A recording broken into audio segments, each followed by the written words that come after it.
1011 The Beat.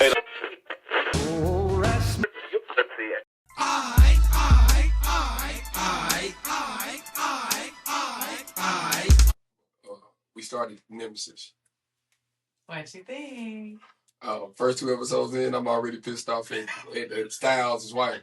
I'm like, man, you do not read the room, back. Like, nah, at all. She's annoying. Oh yeah. Like, I get it, like you feel away, but not right now. like not right now. I'm It's too real right now. I feel like you threw a temper tantrum for your anniversary, but he gave you a gift. Have you gotten that far? Yeah. Oh, okay. Oh, yeah. And you didn't know. And you didn't know. Okay, you just assumed. Yeah. You already on some So fuck it's kind shit. of like, yeah, you messed it up. I didn't know he was out the house, Let me too. tell you something. Right. He definitely in the man chat. Let me tell you something. Let me tell you something about my life. And I don't build to life. A house, I pay the mortgage in. Oh, I'm not. And I pay get a guest house. Oh, just wait. Just wait. Yeah. Oh, you gonna say it's crazy. It's crazy. Oh, yeah. I finished it. I finished it. Oh, yeah. I'm only 2 episodes in. Yeah. Oh, well. Because I'm already, You're already mad. Yeah. So I really need, to have a drink. pray and meditate before I watch it anymore. Yeah. Fix it. But it's good, though. A Moscow Mule. Okay. Yeah. Make you something special that day. Yeah. You know what I mean? Yeah, because I keep pausing, like, me and my girl, we keep pausing and having, like, conversation. Like, wait, now, what do you think about this? Yeah. Because especially with both, the dynamic of both relationships is very interesting. Yeah, but it's funny because it's like, what's homie's name? Coltrane. Oh, wow. Yeah, Coltrane. Tracy, he handling everything fairly well. Styles is the one that just got everything. His son is like, man, I don't see my granddaddy. Right. And I'm like, bro. You talking about who pissed me off for the whole show? No. His son. The son. Oh, the granddad. Oh, the son. The son pissed me clean off of this show. Yeah, but did you see that, though? Like, he was really yearning for his dad. His dad was too caught up in something. This is where the bad acting gets in play.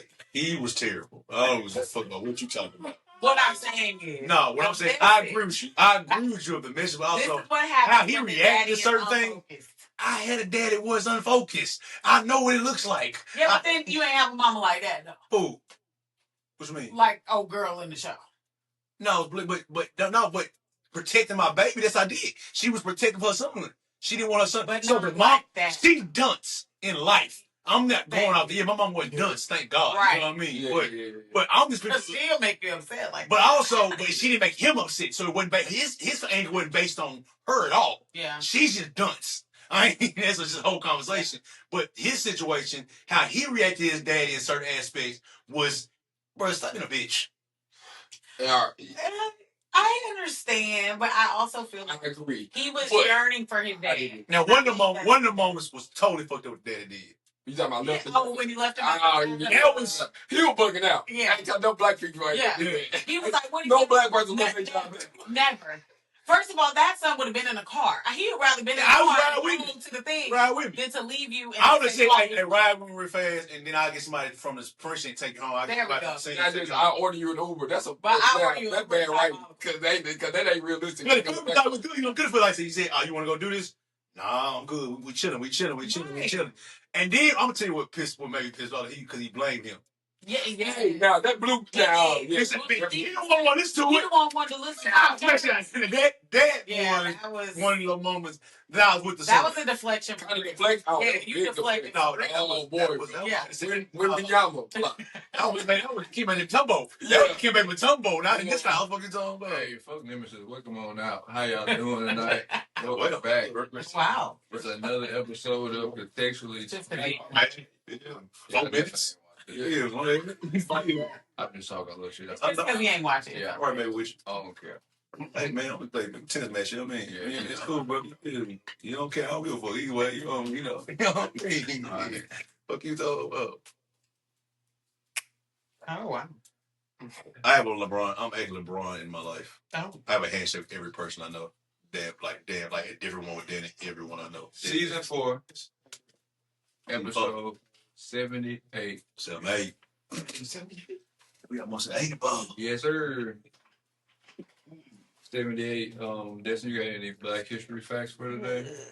Nah. For the number 70? Just in general. Oh.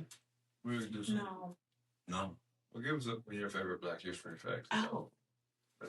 Let's see. Shout out to Phyllis Wheatley. I'm writing my curriculum, so it just made me think of Phyllis Wheatley. We're going to be reading about her this year in my class, but it's a young, I would say African American who was around, I guess, in the early. I don't want to give her a date because I'll be wrong and it's not in my head yet. But essentially, Phyllis Wheatley was a writer, and she was previously enslaved. She had kind of been adopted by a white family, so she had learned how to read and write and all the things. And so she started to write poetry about her experience being like enslaved, understanding what it means. And essentially, in the, back then in America or the colonies, they didn't believe that she wrote it. And so, because God forbid, a Black woman has something eloquent to say, or a Black person in general, because they couldn't read, they weren't allowed to read and write, really. And so she ended up kind of having to go before a council of people to kind of defend her work, and they wouldn't publish it. So even though she proved in America that she did indeed write all these wonderful works about her experience and her life and things like that, they wouldn't publish it. So she went across the sea and got it published because they no longer believed in slavery in Britain. So shout out to Phyllis Wheatley. Shout out to Phyllis. So there's my Black fact. Yeah. Nice. Welcome back. Welcome back. Welcome back. Welcome back. Would you be my neighbor? Oh, I'm a swift change. Shout out, Mr. Rogers. I mean, have we seen? Is Mr. Ross still good? We ain't had no document, Mr. Ross. I think he's good. He good. Okay. Yeah. Make sure. You gotta make sure. Shout out to him, so it ain't shout out to him. Yeah. I think so. Everybody, I just look. Can we? Long Mr. Ross and Bob Ross is smooth. I'm cool. Oh, and Reading Rainbow. Which Black? So I'm talking about like white people that I like. Not evil. Yeah. Bob Wright? What? No, I'm saying he's not Black. He's not Black. I'm saying no. Are you sure? It's a white man with hair, with curly hair. Yes. I thought he was Black. I digress. Have you seen him? Yeah, I hit afro. I just assumed. Oh. So is he? Oh no, y'all can't be talking about the same person. Bob Ross, the painter. Bob Ross. She said. She said. Is he really? That's what she said, bro. Yeah, you thinking about to my Rick Ross. Now, okay, he's a Cherokee native. Can we give him some color? Because the man had an afro. It does say he was white, though. No, I'm sorry. Because Cherokee don't even really mean they was Cherokee. They could have stole that from like the actual people. A lot of white people Like did the that. $5 Indians. Yeah, they did a lot of $5 Indians. Yeah. But hey. Oh, he got a perm. That's why he had an afro. That's white folk carry both perm anyway. Mm-hmm. Yeah. Say less. Welcome to Contextually Speaking, like we always say. Put that shit in context. Put in context. She thought it was Black. He ain't. Because it's dope. You never know what's next. I am Chris. She slapped, man. I'm Des. So today's top 5. No, like Today's top 5. Yeah, I'm AC, man.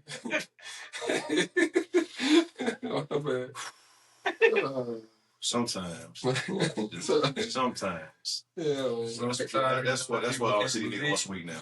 I realize. We got a bobsled team. Oh. See? More confirmation. Yeah. More confirmation why I don't see niggas once a week. The Rites and their boy Sanka, the fastest of Jamaica sprinters. Welcome to Jamaica. Yeah, I ain't seen Cool Runners, my bad. I've seen it multiple times. That's one of my favorite. It's on Disney. Yes. But yeah, like you know how we start every episode off. Top 5. And today's top 5 is the top 5. Man, mama or pops. Damn, they were right all along moments. Yeah. So I'm gonna start it off. Yeah. I came out with it. So no particular order, but one, don't tell everybody your business. That's it. I think that's just self-explanatory. Although it gets us in trouble, but keep going. Right. Get that early. Stay in your lane. Yes. Get that from my heart. Yeah, saying like, all you got is your name and your word. Word is bond. Word is bond. Word is bond. You know what I'm saying? You can't help people who don't want help. That's it. Hello. Some people out here love their problems. You can That's leave it. the to the water. Yeah. But you can't make it drink. That's it. And nobody has everything figured out. I like it. Number 5. I think about that come off the top of my head. Yeah. Some mom always told me, your problems are yours. You don't want nobody else's. She sure worried about that. I don't nobody else's problems. I can handle what I can get, what I got. Dream bigger than your circumstance. Okay.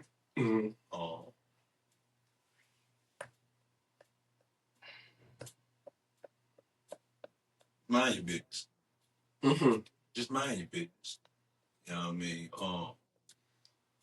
Everybody ain't your friend. You think your friend. That's big. That's huge. For a lot of people, we hold our friendship so high, it's hard for us to let that go. To realize that everybody wants all that shit. Everybody ain't your friend. Them little friends you got ain't gonna all be. They make your little friend. Like she'll let you know that friend, they really don't fuck with you. But you gonna have to figure that out though, because I know you ain't gonna tell they ain't your friend no more. That's right. All right. And wash your ankles, man. Wash your ankles, man. Wash your legs. Wash your legs. Okay, that's fair. I just want people to have advice for that. Like wash your legs. Like really wash them. Like actually scrub. Like you don't like actually go down. Yeah. Scrub your leg, your calves and shit. You know what I mean? Ankles, your feet, bottom of them too. Yes. Yes. Mine would probably be shower day. Yeah, hygiene, nigga. Brush your hair. I remember one bad thing, nigga. Go brush your hair.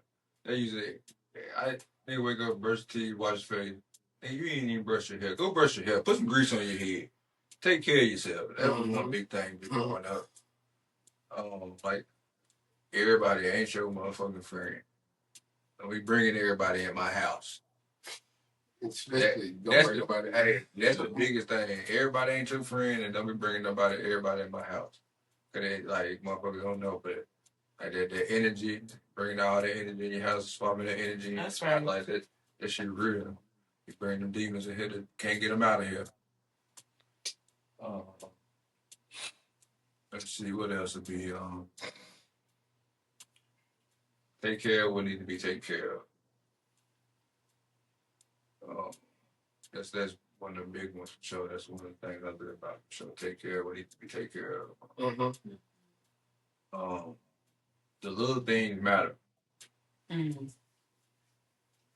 She was always saying the little things matter. The little things add up to the biggest thing. You can't have nothing big without having something little. And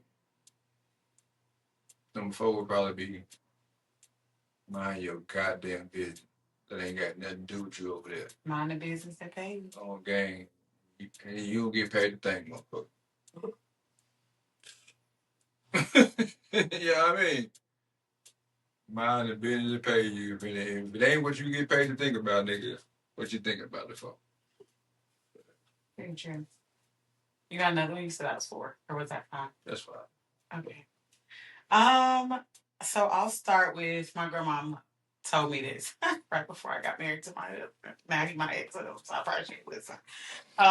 She said, love ain't enough. It ain't. She was like, baby, love was not enough. She was like, love can't pay them bills. Love can't, heal that trauma. Love can't do. Love ain't enough. So what else you got? And I was like, ooh. And at the time, I was like, oh, but it is enough. But it's not. It's not, y'all. It's not. My daddy always used to tell me, save my money. That's simple, but effective. Save my money. Effective. It is effective. Save your money. What are you doing? OG pull up. Simple, but save it. My mama and my aunts always used to say, watch what people do, not what they say. So, I feel like I can live that now. Like, I see it now probably more as an adult. It's just like, they kind of like do as I say, not as I do type of thing. But like, I watch what people do. Their actions speak for me. Your words mean nothing. Your actions are everything. My mama always used to tell me, and she'll still tell me to this day, common sense isn't common. Not everybody has it. Not everybody has it. Because I'm like, but that's common sense. And she's like, you can't forget. It's only common if you know it. Like, and I was like, that's so true, mama. And then my last one would probably be plant seeds that you may never get shade from. Like always paying it forward, always making sure that like I might not see it now, but it'll happen. And if I don't see it, it's for my children or my children's children. My favorite quotes. So that's one of the biggest quotes I think in life. Hey, you know one of my favorite quotes in life is keep it simple, stupid. Okay. Because life is simple, nigga, and you stupid. Right. What? So keep it simple, stupid. Okay. I'm so effective. I'm just saying, bro, like, niggas be overcomplicating things. It's not complicated. I agree with that. I do. We had a top 5 of that not too long ago. So also, fat meat ain't greasy. Fat meat ain't greasy. Fat meat definitely ain't greasy, nigga. That's hard head make us all fast. Yes. That was the one right there. To this day. A hard head make us all fast. To this day. Nigga used to hear that shit all the time. Mm-hmm. It's great now. They all really come to me. All the real ones. All the real ones. That shit. You ain't got to touch that fire. You ain't got to touch that fire and know it's hot. You know what the big one was for me too. You ain't got to touch that fire and know it's hot. Nigga, don't leave this motherfucking house without no money in your pocket. That's actually my mom said all the time. A man should never leave the house without money in his pocket. What? My mom always said like when I was a little kid, she put $4 or $5 in my pocket. On game. No man should leave the house without money in his pocket to maintain so he can maintain through the day. Amen. Also, so if you don't see me, she said to my little cousin and then my big sister was we're pushing dry person don't make sense. Uh-oh. Uh-oh. The older profession that it is. Wow. And now it's legal shit. You ain't doing it now. Hey. Not even that. She was just saying like you fucking with niggas who can't take care of you. Yeah. Don't with pushing a dry person don't make sense. Don't ever fuck with a nigga who can't do for you. And I mean like it ain't gotta be tricking. I'm just saying like you can't a reliable nigga. I always say don't measure about how much money they're making. If you on the side of the road and you need to get a tire change, will he pull up or will he call or tell you he'll call somebody for you? That nigga ain't reliable. Don't fuck you can't call in a jam. That's right. That's right. What's the level of fucking with though? What you mean? Hey. So you said I know what direction he goes. I said fucking, not fucking. I said fucking with. And that's why I'm asking. Just fucking, but I'm real specific when I say. If I say just fucking, I'm not talking about fucking with. I'm about a nigga that you laid up with, you kick a girl you kick. Like you can't call a nigga you lay with, watch movie, kick it with shit like that for nothing. For nothing. I'm saying some people that just fucking do that. No, I ain't. That's just fucking up. They just fucking ain't going my like. But I'm saying you. If I go, I'm just saying the action. If you go to somebody's house and don't fuck them, that's fucking. No, what I'm saying the action. If you go to somebody's house and I'm giving my definition. If you go to somebody's house and you can not fuck them, you fuck with them. I don't just go to bitch's house. I'm telling you, I don't know about every nigga. Maybe y'all different. No, I bet it ain't different from me. If I'm just fucking you, I'm just fucking you. We ain't spending. I'm not confusing a situation. I'm not trying to confuse a situation. We just fucking. Now, if I'm fucking with you, it's a little more than that. Like your conversation, it's something about trying to get to know you. We might be fucking too, but I might be fucking with you too. So I go buy you. Hey, I'm gonna over there. You hungry? Like somebody, girls, I'm just fucking. I don't have anything today. I don't. I'm just asking for clarity. So somebody you fucking with, like you said, you could not be fucked. So that could be one of your homegirls. That could be one of your homegirls too. Yeah, I'm asking for clarity. I ain't necessarily saying that anything you said was wrong. You should also, if you have male friends, if you're a woman and you say you have male friends, it's just your friends. You should be able to depend on them as well too.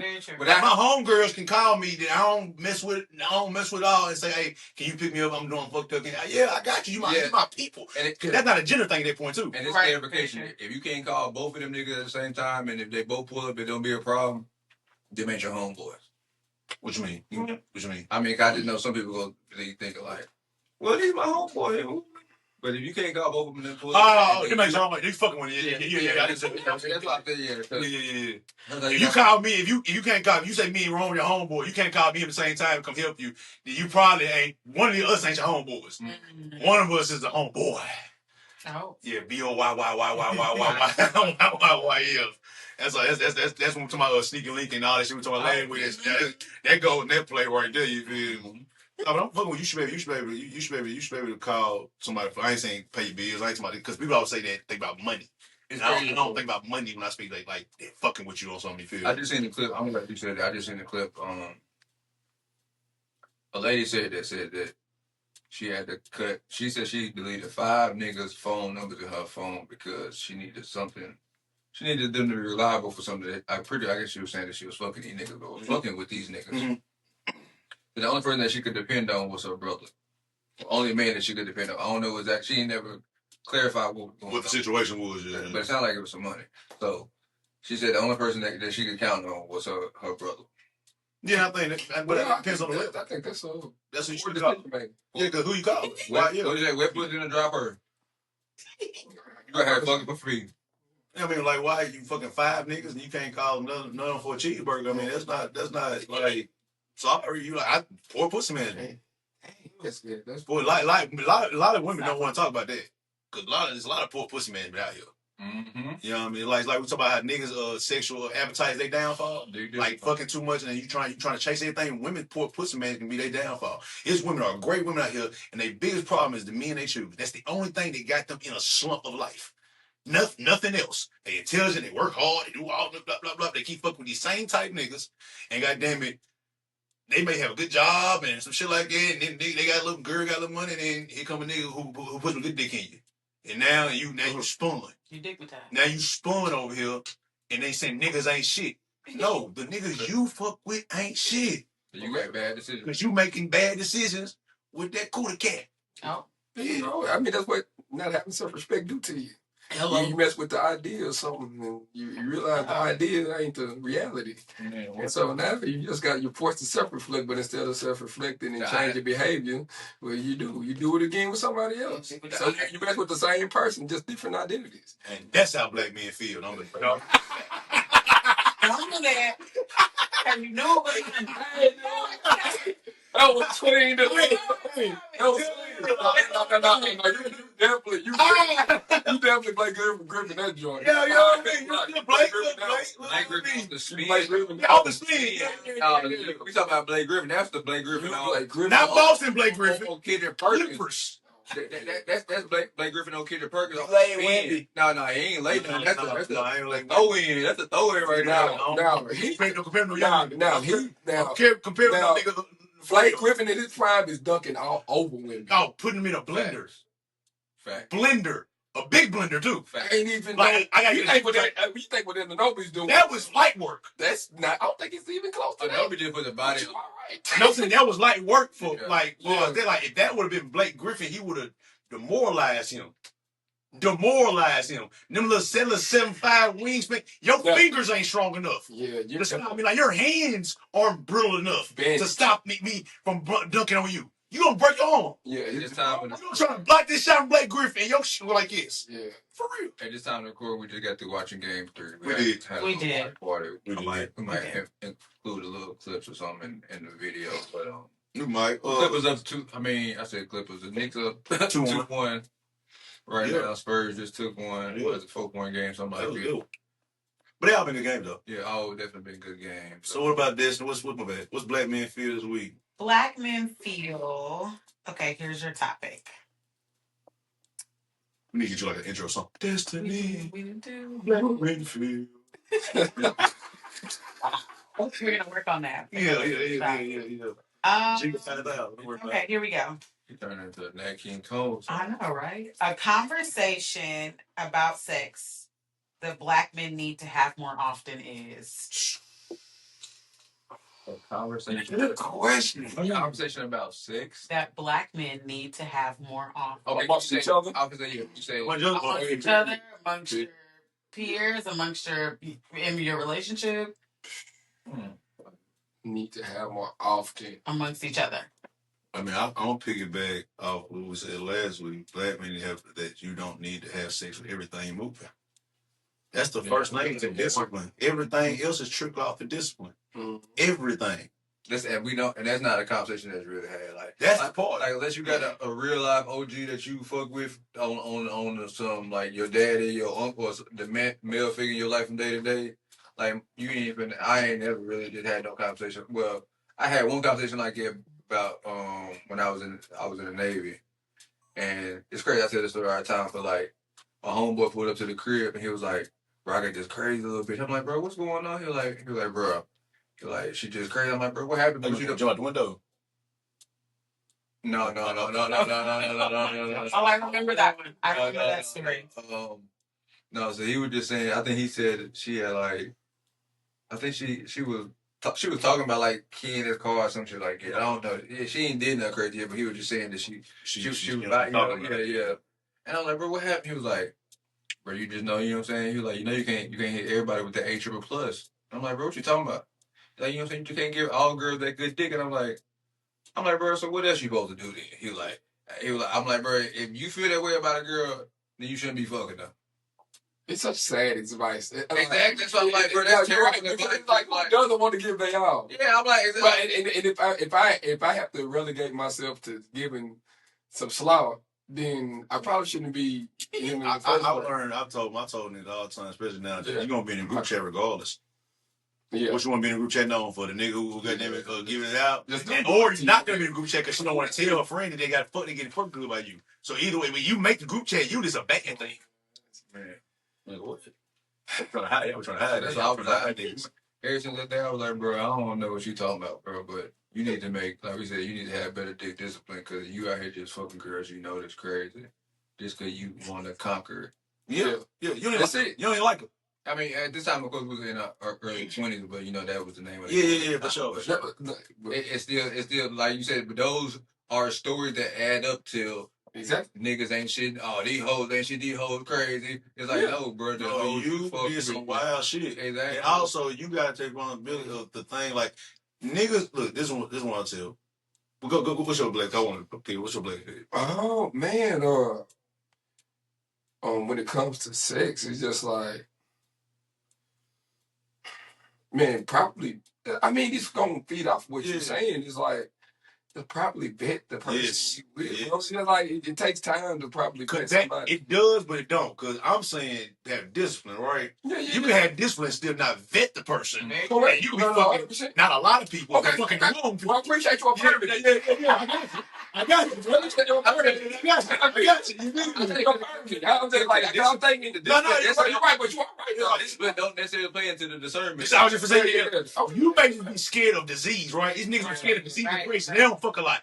That was me growing up. Yeah. I didn't want to just fuck with everything moving because I was in health class. And I got the video, they put that shit on the projector thing and they zoomed it in. We had a fine woman come into our school. Fine. I'm talking about proper chocolate thick. This 2005. I'm a sophomore in high school and shit. 2005. I'm about 5. She come in front of we think she gonna be to tell about instructing and like sex ed teacher. Man, she had AIDS. Fucked us up.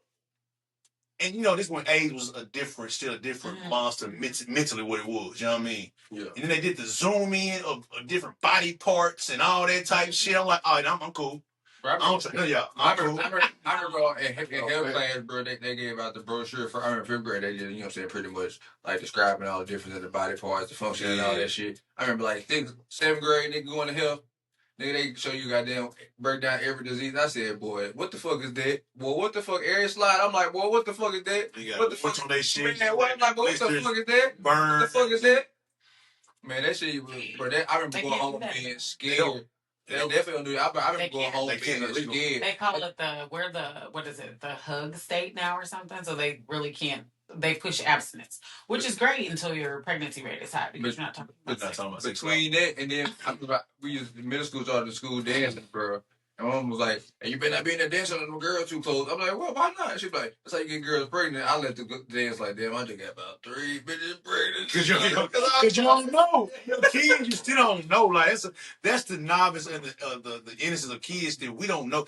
A kid, it's the reason why they don't give kids death penalty. They don't give kids like adult sentences and shit like that. Your frontal cortex literally is not developed till you're 25. That's why a lot of people that shit click when they in their mid-20s and shit like, oh, I've been bullshit. I've been trying, blah blah blah. Because your cortex literally is not. For most people, it's not clicking. Yeah. You don't know what the fuck you doing. But back to what you're saying, what you were talking about with that. Yeah. Vetting people, I guess it's a line to that, right? But also it's not because like I said, you could just be scared of fucking like because of pregnancy, you scared you're pregnant, and then you want love. Still, you won't, and now you fall into these people. There's not a lot of them, but it's you going through the spin cycle every time. It's like you're not vetting nobody. And the problem, and the thing is, the reason why I say it is because how many people are really taking time to get to know who they are themselves before they start messing with somebody. That's exactly. I was gonna say, I lean into it. It's just like I literally posted it earlier. Like people don't even look in the mirror every day and lie to themselves. People don't even know how to properly self-regulate. So for me to even feel like I can go ahead and properly make a decision, especially when it comes to somebody that I say I want to possibly spend my life with, or the rest of my life with, or start a family with, or like we just talking about now, just be fucking, and to be secure with, and to be okay with it, and can finally feel like you can take the rubber off or whatever, like, you know what I mean? Like, just being true and be someone you can be truthful with about, like we said, about sex and honesty or whatever. Just have whatever the relationship is, situationship is, what, you know what I'm saying? Sneaky link, whatever it is. Yeah. But like when they come down to really just being honest and truthful and having the discernment of it all, people ain't got that. And people don't even care to have that. Yeah, and the oh, my bad, you about to say something? Go ahead. No, all I was about to say was, like, we live in a society that's so transactional. We lack trust, and with lacking trust, we lack faith. And with with lacking all these things, it's like we need validation before we take a step.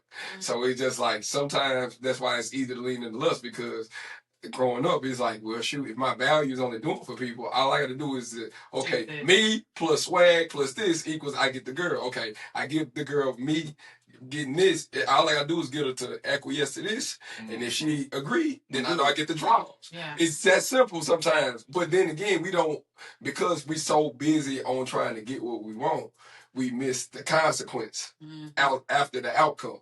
And all it is, it just creates a cycle of different things for both men and women that we can't get out of. So properly vetting somebody starts with also checking who you are and understanding what you got to deal with. You know, it's just a different dopamine release, like the chase, like the conquering or the being conquered, or feeling like I want to get, like a lot of women say, I want to get cute and go. But a lot of times women want to get cute because they want to go get crack. And then a lot of times niggas want to go, I'm trying to go get fly, because niggas want to go get fly and go get something, practically crack something at the end of the night. Hey, it's so funny. I'm sorry for interrupting again, but I was talking to one of my homies, and I was like, man, imagine like when we getting lit, we are not getting lit, but okay, you get prepared for a night, right? You already got the outfit picked out, all this other thing, thinking that how your idea how the night's supposed to go. Like, so I know if I'm going to this party with such and such is throwing, okay, more than likely this type of chick gonna be here, that chick gonna be there. So one of them, I gotta get one of them. Mind you, I'm over here making sure, oh, this is clean. I got that smell good on. It's this chick's mind. Like, this chick is in my mind as I'm getting my night. And anything less than that is an unsuccessful night for me. But it's crazy. Like, it's funny how as human beings, like, we fall so in love with our idea how things are supposed to go, we may miss something that's a blessing right in front of us. And not even a person, it's just an experience. Like, whatever your desire is in life, you may miss your opportunity. But you may miss your opportunity to get this opportunity because you so hyper focused on how your life's supposed to go. It's crazy how they go. You know, I mean, control. And you know, as being a former athlete, you being a musician, and even y'all like, right, when life goes in a different direction, the adjustment of trying to find because you think life's supposed to be this way. Come on, it's on, man. I gotta be a basketball player, not knowing you could have been the best physical therapist. Come on, bro. You still hooping weekends. Come on. Like, come on, bro. You still come on, bro. passion. That's a good Like, point. you know the passion, you can still do those things. Oh, man, I wanted to be the number one rapper in the world, and then you became an executive producer. You became, but you didn't even think about how you could have been this, that, and the third, or be an AR, A&R, be liaison for this company, marketing for this company. You didn't know you were doing all that as a rapper, but because you put yourself, I have to do this. You missed the blessing and the solace of understanding. Because you want to make music, you still gonna make music, right? And you can still put it out. Right. No one's stopping you from doing it. It may not be the idea of what it is. I'm gonna be the biggest DJ. If I don't do it, then do you like spinning records? You don't. Yeah. Just for the record? Is it just for the money? Is it just for this? Is it just like what's the end goal? Because some things have to me in life. I think about the transactional part of life. There's no passions without profit for people no more. For a lot of things. For sure. 100%. We scale them down and call them hobbies. It's still a passion of mine. I just don't care about the transactional part of the passion. That's not my driving force to do it. Right. You know what I mean? If it comes, that's cool. Like, but I never was doing it just for this. I wanted to kill myself. I started writing because of that. And when you forget that part of yourself, that's when the adjustment of not being happy where you at, like sets in resentment and all those type of things. And then what you were talking about earlier, the time it takes to get to know people. The lack of trust. It takes time to have trust. Trust don't come overnight. But we ain't taking time to get to know each other. And get time to think like, where's the trust gonna come from? You ain't taking the time to trust yourself. If you know, yes, bro. Bro. The worst part about life is that so many people know that I'm at my big age and I'm behind the 8 ball because of the decisions I make on a daily basis, or my inability to take a step forward, or my inability to. Or my ability only able to be able to tread water from month to month because all of my downfalls I feed into instead of standing 10 toes and knowing that this is one of my downfalls and I need to do something. People make that personality trait. People make struggle personality trait. Exactly. That'd be a lot of people. That's why the clubbing and doing shit on the weekends is so easy because it's simple. Because we are very simple people. So when it comes, so whatever it is that on the weekend when we finally have some time to go have some fun, it's go for one, include drinking because we want to adjust from our reality for however long we can. Because reality, for some reason, is too hard for people because the other decisions they make on a daily basis.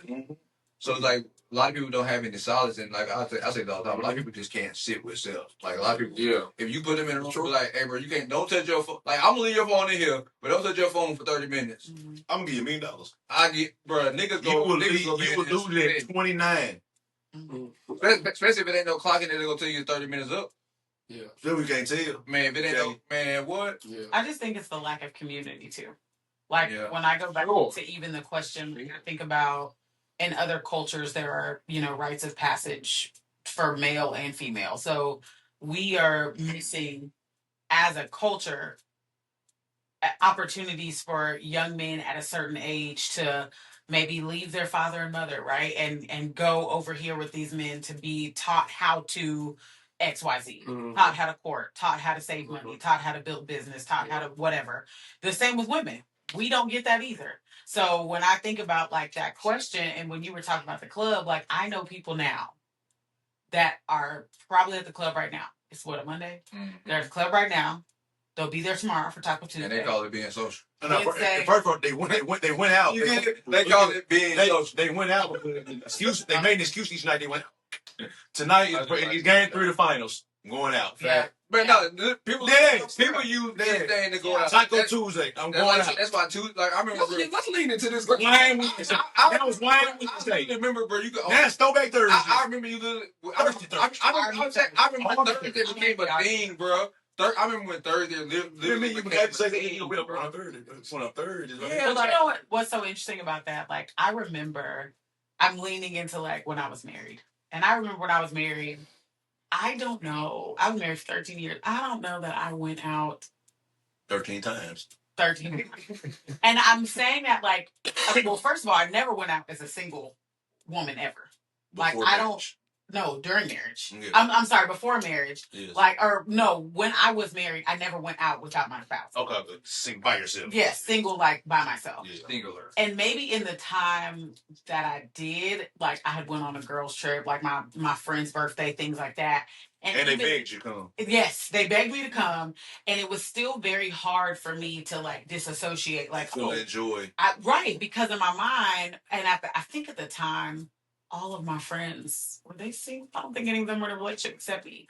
So I found myself being the motherly, whatever. And so that was interesting to me because I guess being in covenant with somebody, being in relationship with someone, understanding how I'm supposed to present myself, and even after I left my husband and I started to try to be outside, it was funny because people would walk up to me and be like, "Now why are you in here?" And I'd be like, "What do you mean?" And they'd be like, "This ain't your crowd. We can tell." And I'm like, "What is that supposed to mean?" But granted, I wasn't drinking heavily.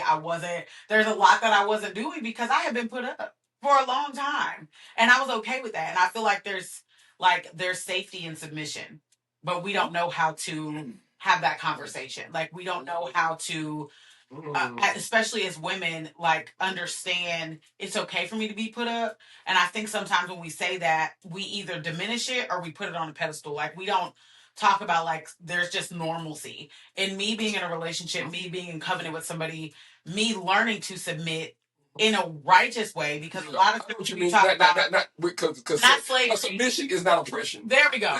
And a lot of times, especially in the Black community, when we talk about Black women, when we talk about submission, baby, I ain't gotta be nobody's slave. Everybody else has immediate resistance. But also, a lot of women don't know themselves and don't know that submission ain't nothing but you being. For me, it's submission ain't nothing but you being in your feminine energy to the max.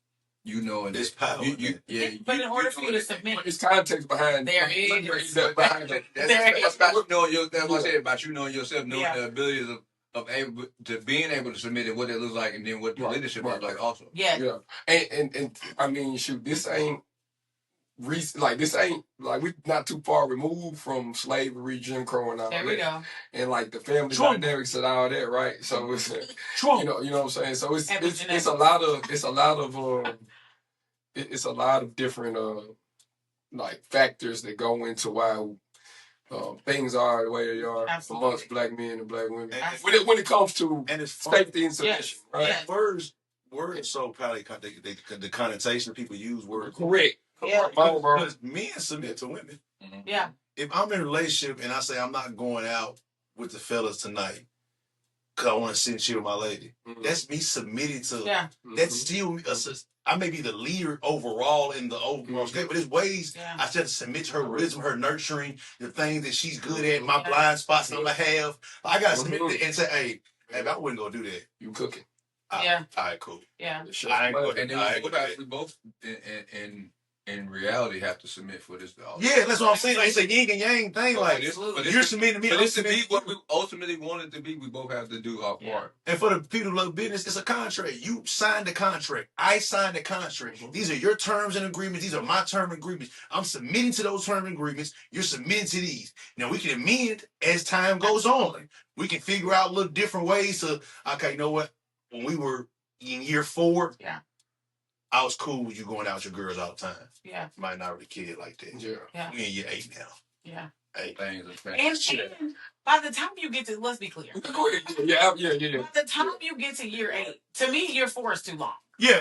By the time you get to year 8, especially if you're in covenant or you're hopefully by 8. Way before 8. I think year 1 is hopefully enough. By year 8.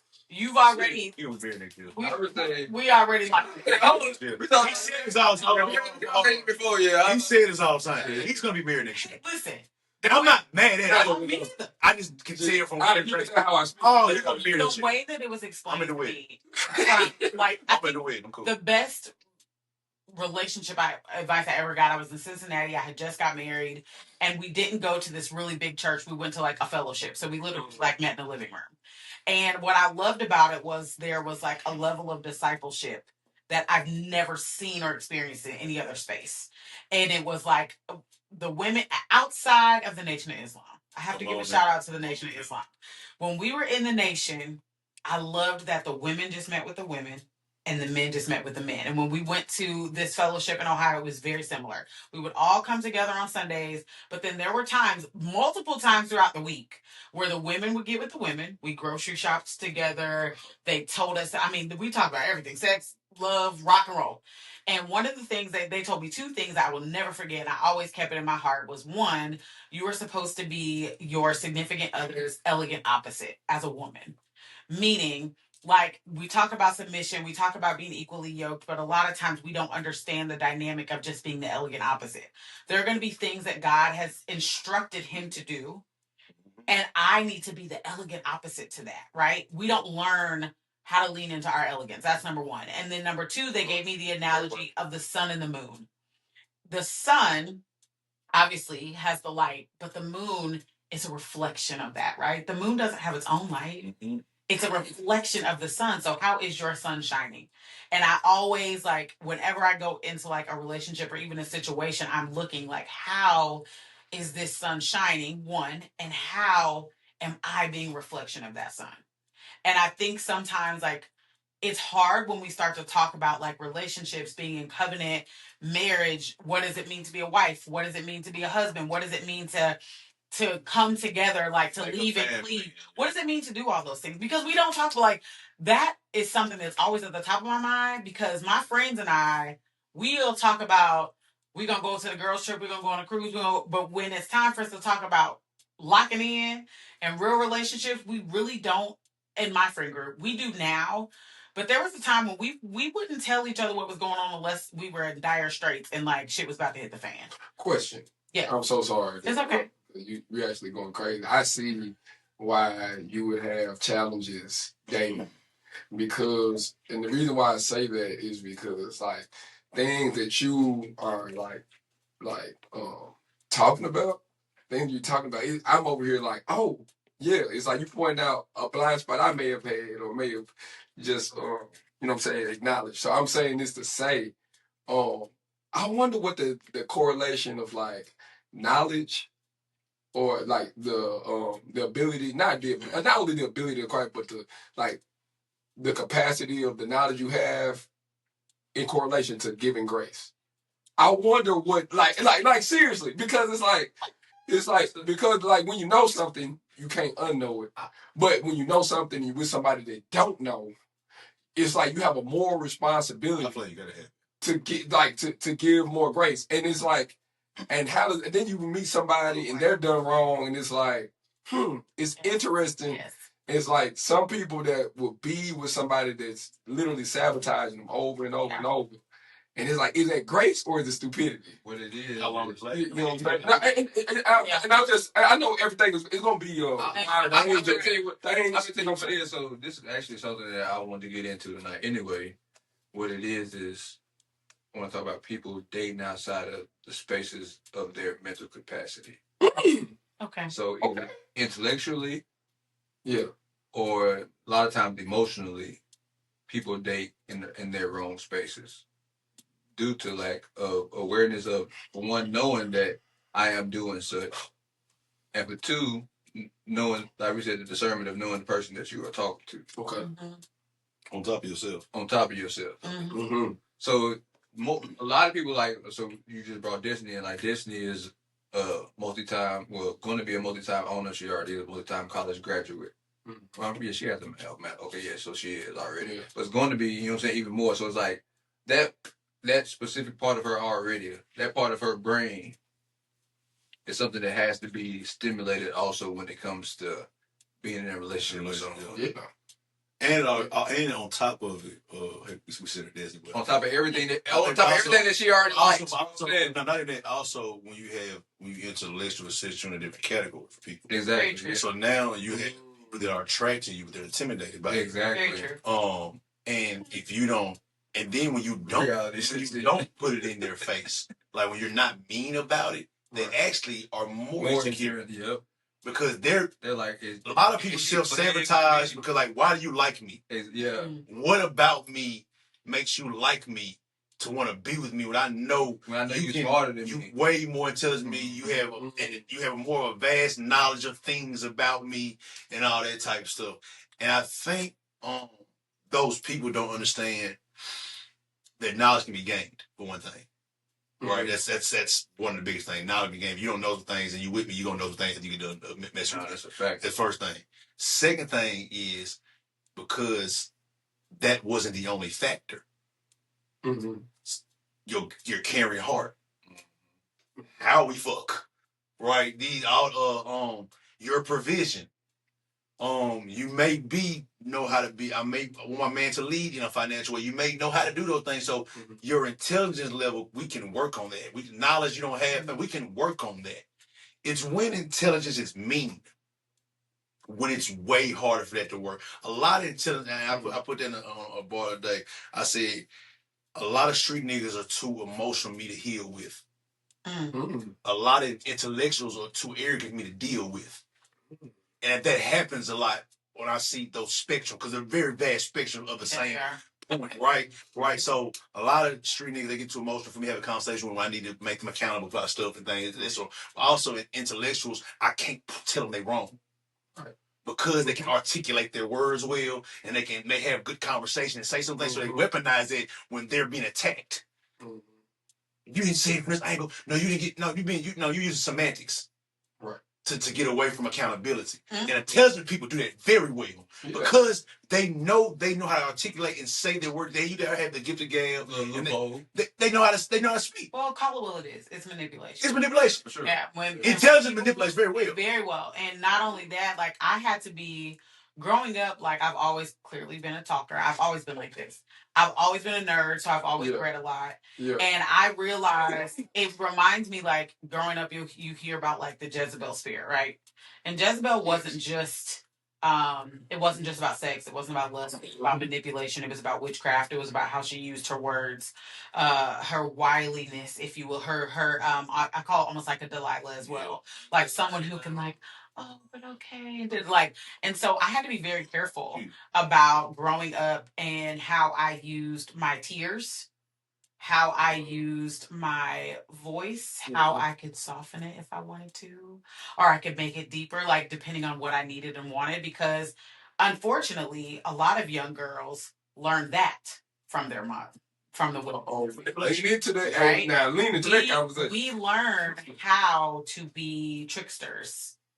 And not unknowingly. Right. Shazarad Ali has a beautiful Shazarad Ali book. Oh man, I got that book in my own. He has a book about really the guide to like black men and black women. So there's 2 books. And she talks about how the master manipulators are the mothers and the grandmothers. And that black girls grow up watching them, watching how they manipulate the dad, but then talk like, watch what he about to do. Baby, da-da-da-da-da. And like, essentially we grow up to emulate that because that's all we see and know, right? What I think about in my head is like there are so many scriptures and so many like adages out there about like your words and communication and you know having grace and smooth like silk. And so the first thing I think about like is someone like me in all honesty, it would take a very long there's 2 things. One, most men are intimidated. I've met a lot of men who try to talk to me, and most of them are intimidated. I'm friendly, so I'll say hi and have a conversation with almost anybody, but I don't necessarily look for someone to match me intellectually anymore because the men who match me intellectually are yeah. I'm telling you, a lot of like they're really just they're really mean people. They mean. And so because I feel like not only have I learned to work on my intellect, but I feel like I've learned to lean into the spiritual side of myself more. I've learned how to walk in grace. I've learned how to walk in love. I've learned how to forgive. I've learned how to address things with tact. And I feel like that's me wanting to lean more into my feminine. That's me wanting to, I've put up a boundary that says I'm not going to be in a space where I have to be unbalanced in my masculine energy. Like, yes, we're both, right? But I want to be soft. And and I also recognize, coming from the work that I do, which I think is kind of what AC was touching on, like, I also understand trauma. I just had this conversation today where I was telling the guy that I'm with, I was like, what I recognized is that you've never been in a relationship where you were allowed to lead. And yes, if a lot of black men. A lot of guys. That's what I'm noticing, right? But men in general. On me. And so what I'm realizing is my expectation is I need you to lead me. And he's saying, well, I think I am leading you. And I'm like, but you're not, right? So then what's happening is I had to take a step back and I had to ask like a series of questions. And my questions were like, when I say lead, what do you think? Great question. Right? That's a great question. And versus like, what are your expectations versus what are mine, right? Or I'll say better yet, like I told him, because he would tell me about his, past relationships and stuff. And I told him that I said, so really, you were just in relationship, but y'all were like roommates. Like you never did anything to like come together. And he was like, nah, I didn't have to. They never alluded that that's what they wanted. Mm-hmm. And I was like, so you really don't know how to lead a woman? You don't know how to lead a family? Mm-hmm. And that's not a slight to him, it's not. Right? No, it's not. But it's a reality. It's a reality. It's a reality, though. That a lot of guys. Woman, I had to take a step back. Yeah. Because on the flip side, I was raised by a very strong, matriarchal family. Like it's all women. And we were the ones who were like, you do this, you do that, you do that, you do that. And yes, we were supposed to be the keepers of the home. But there's also a certain amount where we had to step back and allow the men to do what they did, and we never did. And I never learned that. So you know what I mean? So like now I've had to learn how to like take my hands off of things that even though I know in my brain is saying, Destiny, you know how to do this. Just go in here, do this part, do. But if I continue to do that, he'll never learn what I mean when I say I need to be led. At the same time, I have to be willing to take a step back and allow him to fail forward, if you will. Like so that way, and it's not that I'm letting him fail. Yeah. It's that I need you to get these scrapes and bruises a little bit because I don't want to do that anymore. All right. Question. I'm gonna ask my fellow. Yeah, I gotta comment on that after you answer that question. Okay. All right. Well, no. Go ahead, because my question gonna be on. Okay. I think that's beautiful because a lot of women can't do that without emasculating him. Okay. That everything you just said about I gotta teach him, let him fall, with knowing it's out of pure love, it's not emasculation. But a lot of women get turned off, instantly get in fight mode, and kind of, you don't know how to do this by this age. Why am I around you? Blah blah blah. But you just like I was never taught how to lead. You were never taught how to submit. Just at the same time, just because neither of us were taught how to do these things. Just because your first initial thought is to flight, and you not knowing that this is another form of submission by helping. Because when you got this relationship, because once you got the relationship, these will be the conversation we need to have. Because when you got the relationship, you made me. I'm the captain now. You made me the captain of the ship. So when it get a little rocky, you can't with a little water get in the boat. I can get that. Give me time to get. I'm gonna get it out. We ain't gonna drown. And for me, that's why I always say, bro, it take a while for me to get to what we're talking about, the marriage, or to the point where we're gonna be together. Okay. Yeah. Because in all these different seasons and years, change, people change, and then other things arise, and at some point in time, after however long it takes, you actually get comfortable. You actually get have real conversation. You after the actual barriers break down. You go past the reception and the person you meet initially, and you actually get into who this person is. Yes. And then so once you actually get there, bro, you actually start having meaningful conversations, and y'all can possibly become best friends. It also could be to the point where it could be at its wit's end. So y'all coming to the point of where y'all could either make something or break something, and it's gonna go either one way or the other. No, correct. So a lot of times when we get to that point, 9 times out of 10, most people go let whatever come next decide what it's gonna be. What and who do you lean on? Because So I'm gonna like be completely open. It's like being in that space as a man or with a woman that completely trusts you to lead is a scary place. Absolutely. And the reason why I say that is not because I can't physically do things around the house or I can't do this. It's just like, wow, this is new territory, period.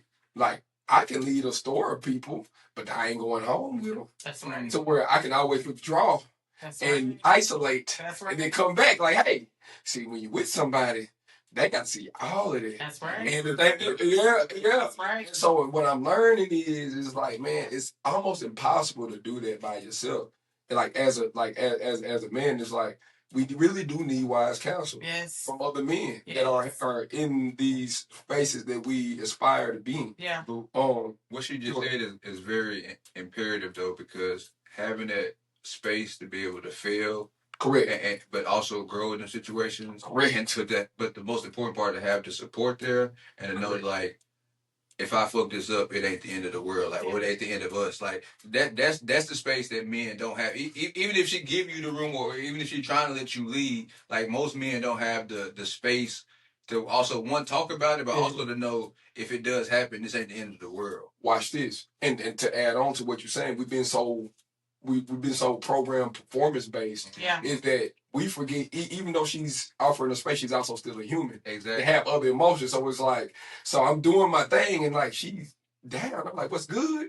And she's like, I'm just not feeling. And I automatically personalize like, what did I do? Exactly, and it's you ain't did nothing. So it's like learning how to navigate. That's part of it. It's like, dang, is she not to leave me because she's not feeling good? Well, like that's and also you get to want to solve everything. Yeah. Yes. Right. So now your Superman complex coming to play. Yeah. Your savior complex coming to play. So what's wrong? What happened? Boom, boom, boom, boom. And she really wants you to say, first of all, she wants you to shut the fuck up because you doing too goddamn much. Yes, the first thing. The second thing is, I don't want you to do anything. Just be here. Yeah. Exactly. We ain't gotta fix it. Learn that. Because fixing everything don't mean leave. Correct. She's a long, capable person. Correct. Right? Like, and she goes through her things of life. Like, every day when we got kids, I thought, yeah, sure, it's nice, just period shit. Okay, bitch. I gotta let that go. I can't, like, is it really just period shit, or did I do something? And when I get off the phone with you, and I need to take the call from home, boy, that piss you off, so now you pissed off me, and then it's gonna carry you into tomorrow and next week. That's the fear. That's what I mean. That's what we don't talk about. That's what men don't talk about. Let the fuss that come before you go. But that comes from your mom. Yes. The perfection that I thought I had to have, from my mother, trickled into my relationship. And because those same women weren't taught certain things, they do the fight or flight. You know what they do? Confirmation bias. Yes. Now they're right. Now I'm right to believe one fuck up will fuck up everything. Because you know what? I've been proved that one fuck up will fuck up everything. But not even it's not the norm. But not even that might be outlier. Not even that. Then they got their group chat. Then they got their family. Then they got all the other. Like we said, they big mama. All the other women in their life is already projecting this already. They already projected this thing because and who you got? Exactly. Hey, now, come on. No. When I turn around, a lot of times, not even who you got. Are you happy? A lot of times, these people that's talking, they might even have somebody, but they don't be happy. No, watch it. No, I need you say for me. When I turn around, hey, now that's the truth. Hey, look, you know what I do? I turn to the side and talk to him. And I do the same shit. Now we're talking about that. That's the truth, bro. That's why I said lead and cleave, right? And as much as I try not to lean on the Bible a lot, but I use it as a book of knowledge more than anything else. But when I got married, one of the very first things I did, and to be fair, my family was pissed. All the women in my family was pissed. But guess what I did? I looked at my family and I said, she's married and was divorced. She's married and was divorced. She's married and got divorced. She's been married a few times and got divorced. Only this one was happy over here. I had one cousin to this day who is still married to her husband. And I had to take stock. And I was like, I want a successful marriage, at least on my part. Yeah. What can I do, right? So there were a lot of things, and this is where I think a lot of people, women, this is where we falter at times. Mm-hmm. There were problems in my marriage, big problems. Mm-hmm. And I chose not to share something. Mm-hmm. Because what I know is that my family gonna stand 10 toes down for me no matter what. Mm-hmm. And if I set a house on fire, baby, they gonna hold the matches and the gasoline. And if somebody asked who did it, they gonna say, I don't even know where this came from, right? So what I knew is that no matter what, yes, my husband was my husband, but at the end of the day, he could turn into public enemy number one with a look, right? And so I had to be very careful about that. Another thing that you said that was interesting to me, like when I think about, like, again, I'm going to lean into the elegant opposite. When I think about elegant opposite, and you use the like analogy of the boat, you leading the boat doesn't mean I'm still not the captain. Right? It doesn't mean I still don't have the map. I don't know where we're going. Mm-hmm. And that's why one of the things I asked for when I was talking to him about being a leader was I was like, I need you to get a mentor. I ordered him this book called The Way of the Superior Man. Great. Like, right. Like, I was like, I need you. I was like, I'm giving you space to do this because I'm expecting provision. Does he read or is it audio? I'm going to read with him. You'll read it with him. Yep. Well, because I take notes. Yeah, we're gonna talk about it because to me, again, I feel like I am a person who I obviously like I'm a nerd. I like culture. I like all those type of things. But I also believe that I have just enough grace and faith in someone that if you've shown me this one side, I've asked for certain things. Yes, we've had problems or issues, but in my mind, if you're choosing to change, like I'm gonna give you that grace to change. Now, I'm not dumb. Now that not be abusive, though. Right. But in my head, I've seen changes in him that I can be like, okay. You know what I mean? Yeah. At the same time, now I'm asking questions. Now I'm getting out of the gray. And a lot of our relationship, we were in the gray. The gray is like ambiguity. I can't live in ambiguity. You're doing yourself disservice. Right. So now I lean into the vulnerable and I ask a lot of questions. And I lean into the vulnerable myself first so that he can feel safe. You disarm him. I have to. Hey, you got the recipe. And if I tell on myself or say, hey, I've really had this issue, or like, what do you think about this? And I'm very clear when I go to him. I'll say, babe, I just need you to listen. I don't need a solution. I don't need a response. Right. Or I'll say, when he's coming to me, I'll be like, do you need me to respond or do you just need me to listen? And I had to do those things because if not, as a woman, I'm a black woman. You know what I was trained to do? I'm trying to come in and take it over and do everything and not leave him any space to be the man he needs to be. So now I have to step back. And I'm in a season, I feel like I'm in a season of stepping back. Like I'm in a season of like, okay, let me watch and observe. If you need my help, you know I'm here. You know I have the tools. You know I'm equipped. But right now, what am I focused on? I'm focused on making sure my home is straight. I'm focused on making sure we got food in there. I'm making sure that I'm doing my due diligence to cook every night. I'm making sure that or go grocery shopping when I need to. Stay on budget. Because right now, our roles are reversed. Cool. I'm usually the breadwinner. Well, now I'm a teacher. I'm getting paid sometimes. Mm-hmm. This is the first time ever in my life that I've had to sit and lean on somebody to pay everything.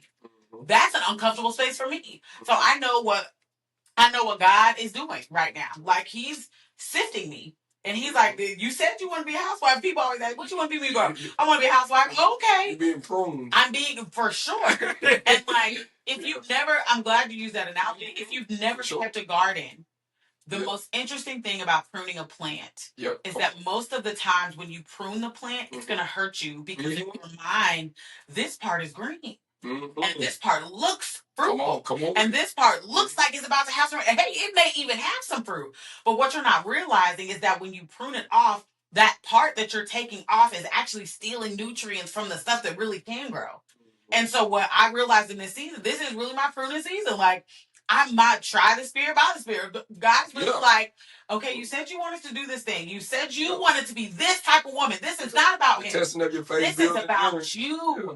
And if you say you want to be softer, you want to be in your feminine, you want to be there for your children, I'm giving you a whole summer, sis, to be the mom taxi, to wake up in the morning, to drop kids off at camp and pick them up and go to track practice and do this. I'm giving you that. You're going to be the soccer mom. And let me see, because this is what you said. Yeah. If this is really what you want, now you got to step back and let me work. And that's God's thing. Let me work. Yeah, you could. And that's the hardest part, is now I got to take my hands off of it. I was never trained to take my hands off of it. What about this conversation? No, it just started off as saying this was for him to grow. Yeah, and really, it's me.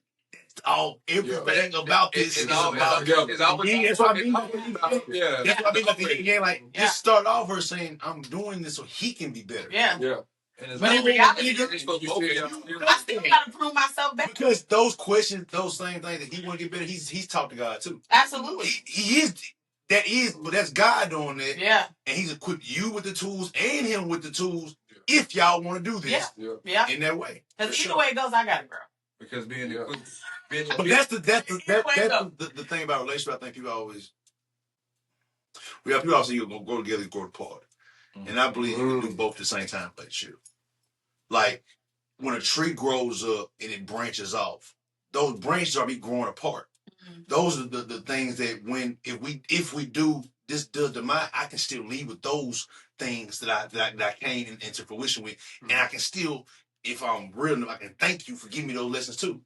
Like I need to go to relationship with you to get those lessons, get that growth and all that type of shit. So not even saying it's gonna last forever or not, but we both gonna be better people after this situation. They might go through this shit and realize this ain't that. That's right. But now he knows how to lead as a man. Yeah. Regardless. No matter who it's for, and she knows how to be submissive for a man. Absolutely, and for the right type of man, because I ain't submitting. But also that you already got discernment. That's right. That wasn't your issue. It's the actual put in action. It is. A lot of people are intelligent, but they don't put the ideas or what they do into action. I mean, it's the fear. No, they just don't put them into action. We don't want to pull out our yoke. I've never been in speaking personally, I've never been in a situation where I felt safe enough to submit. Right? That's a thing. That's real. So like it's not that, and I think I will say this for a generalization. I'm generalizing when I'm talking about women. It's already in us to submit. Yes. It's already in us. Like there's a softness in us. Now, is that softness cultivated? Is that softness? Are we taught? No, but it's already in us. So that's why I always tell people. That's why when you see women and a big, strong man, this is just from physical looks, but a big man walking in, I was like, oh my God, that's that softness in you, sis. It's gonna come out regardless. Now, are you willing to like do the work to allow and exalt on yourself? But I've never felt safe enough in any relationship to say, okay, I really need to learn what true submission means. And I realize that in order for me to submit to somebody, he also has to be submitted, right? It says submit one unto another. And he's not only is he submitted to me and I'm submitted to him, he should also be submitted to a higher power, whatever that is. God, whoever. You're submitting yourself to something bigger than you. That's my biggest thing with that. Please. I'm not about to just sit here and be like, I gotta figure it out. I'm Mr. Know-it-all. We need direction from somewhere. Somebody. You can't be the blind leading the blind. Like if God is not leading you, no matter what your life looks like, you gotta be submitted to somebody. Shit get rocky. Exactly. Because we're still human. So it's like there's no way humanly possible that I can take on as a human being, take on all of that on my own. Yeah. Look, you ain't nobody just birthing themselves. No. With that, bro. Ain't nobody out here being their own parent. And this is where I fault our community. I'm gonna go back to the mentorship thing, right? Mm-hmm. We got clubs, we got pop the balloons, we have baby showers, we got churches, we got all types of stuff, and I have yet to see someone start a movement on Black love and relationships in a healthy way. Where are the opportunities for couples to get together to have these conversations? Because see, in a perfect world, your girl would be here, right? Yours would. My guy would be here. Yeah. Kristen. Yeah. Okay. Yes. Nobody. But who knows? Like we would be having this conversation in a company of our peers, because what we do realize is that when we're all here together, one, men can't do it alone. So there might be ways that you are more advanced than my guy, but then there might be things that he knows that y'all don't, right? Yeah. It's iron sharp iron. Like one man sharper than another. Absolutely. Whereas me, I've been married before. Yeah. I don't know what the other women, but we can have those conversations. We can have those conversations that are now like, oh, I never even thought about that. Or like, it's just a way to continue to improve. But that's the one thing I don't see. I don't see no pop-ups for relationships. Because we have a thirst for about it. It's not sexy. Yeah, it's like nobody want to be seen as incompetent, and that's what it is. It's just like that ego. Yeah, 100%. Ego. Because if I present myself on the internet to be one way, how dare I look any different than I can never be uncomfortable in this world of everybody looking comfortable. It's like look, it's like most niggas won't do something like I'm doing right now as an active artist. Because the persona of me being a rapper, my songs I make, play a flavor, blah, blah, blah. In this pocket alone, I didn't show and so shed that. I might have shedded that from you now. Mm-hmm. So now that's ego and pride. So I can't do that based on the role I play in society. Mm-hmm. And that be the thing. Like, nah, nigga, but if you players keep it on with yourself. Yeah. Right? Like, I think like being smooth, being cool is being comfortable with you. Yeah. Right? Like, my uncle just passed away. What he taught me was how to be you in a society that has you trained to be one way. So he a country nigga. Was born in New York. Jets fan. That's on flaw. That was on our people, but that was on flaw. But born in New York, raised in the South. He loved tattoos and rock music in 1970 as a black man in the country. It's not normal. It's just not his environment, you know what I mean, growing up in, not normal, so they taught you how to be you. You got to be comfortable you so when you can shed the vulnerability of who you are. So you look at that, it's like a superpower almost, if you allow it to be, right? For sure. I'm not scared of you. Who are you me to care about what you think about me crying over here or talking about my deficiencies or what I need to be better? Who is you? Because really all you're going to do is, in this society, we're going to laugh at it, we're going to talk about you, and we're going to take the game anyway. Absolutely. Absolutely. And then 2 months from now, you quoting some shit I said. Because it happened to you. Because it happened to you. Or you quoting shit Destiny said, man, I was watching you. You don't know where you got the quote from. Right. I was watching this podcast. Hey, let's see. Watching the podcast. Shout out to Contextually speaking. There's been another episode. Hey, my niggas with the harsh talk, the harsh, you feel me? No, facts, because we be over here all night. Because, I love how we get down just because. Like I always say, if I don't keep track of time, maybe if we got episodes that's damn near 3 hours long, bro. Like man. Now, I love when you do this. We'll get in that bag and we'll just keep on elaborating. That's a fact. Well, all right, man. But definitely all. Hold on 2 seconds. RP Ryan Rex. Yes. RP Uncle Lucky. I had some race shit happen on me. We're gonna talk about that next time. Next part. Some fuck shit happened today. Fuck racist business and not try to suppress our culture because they don't want it to be bigger than niggas. But anyway. That's first, second thing. Also, 615 week and next week. We won't be doing Monday. Because we will be at the concert, should kick off concert. You dig what I'm saying? Yeah, man. Love, peace, and hip reach. You know what I'm saying? There's been another episode of Contextually speaking. Like we always say, put that in context. If you don't, you never know what's next. See ya. $95. We out. Yeah, let me know you start running so I can tell you what happened. Yeah, what happened? I'm gonna tell you. And what business is it? It'll fix 615 weeks, so that's what. Nobody definitely, man. Yeah, my boy. So we might not be having a pool party because what was it supposed to be? Drift Hotel. It was some racist shit today. What hotel? I got a Drift Hotel. What Drift at? Interstate Drive. The old no, at least. Interstate driver boom like the right. Yes. Which I was the old track. What is that? The old hotel you right there with niggas you had to throw all the team party.